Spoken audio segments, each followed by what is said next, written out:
Assalamualaikum dan salam sejahtera kepada semua guru hebat yang saya sanjungi dan saya banggakan.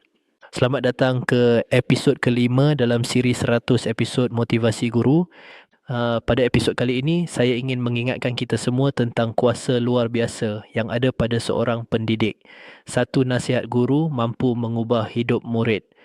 Guru-guru yang saya hormati, kita mungkin tidak sedar, tetapi setiap kata yang keluar daripada mulut kita membawa pengaruh yang sangat besar dalam kehidupan seorang murid.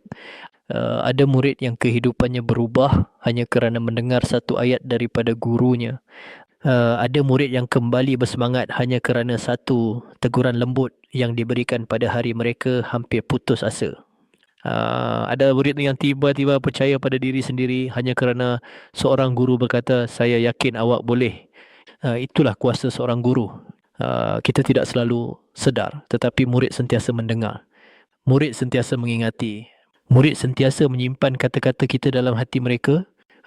Kadang-kala satu ayat motivasi yang kita anggap biasa-biasa, jangan berhenti, kamu ada potensi. Saya bangga dengan usaha kamu. Ya, tak apa gagal hari ini, esok kita cuba lagi.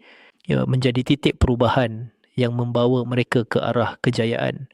Begitu juga sebaliknya, kata-kata yang kasar atau menghina boleh mematahkan semangat mereka buat selamanya. Ya, sebab itu ya guru-guru yang saya kasihi, kita perlu berhati-hati dengan kata-kata.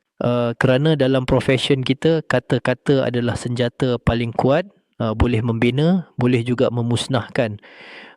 Seorang murid yang pada awalnya tiada arah, mungkin akhirnya berjaya menjadi doktor, jurutera, usahawan, pendidik atau pemimpin kerana satu nasihat, satu dorongan, satu kata yang guru hadiahkan pada hari yang tepat. Guru-guru teruskan memberi nasihat yang membina, teruskan menanam semangat dalam jiwa murid-murid, teruskan menjadi suara yang menggerakkan mereka ke arah masa depan yang lebih cerah. Jika pesanan ini memberi manfaat, jangan lupa subscribe channel Pengetua AI untuk terus mengikuti episod-episod motivasi guru yang seterusnya. Terima kasih atas segala jasa dan bimbingan anda. Teruslah menjadi suara perubahan dalam hidup anak-anak bangsa.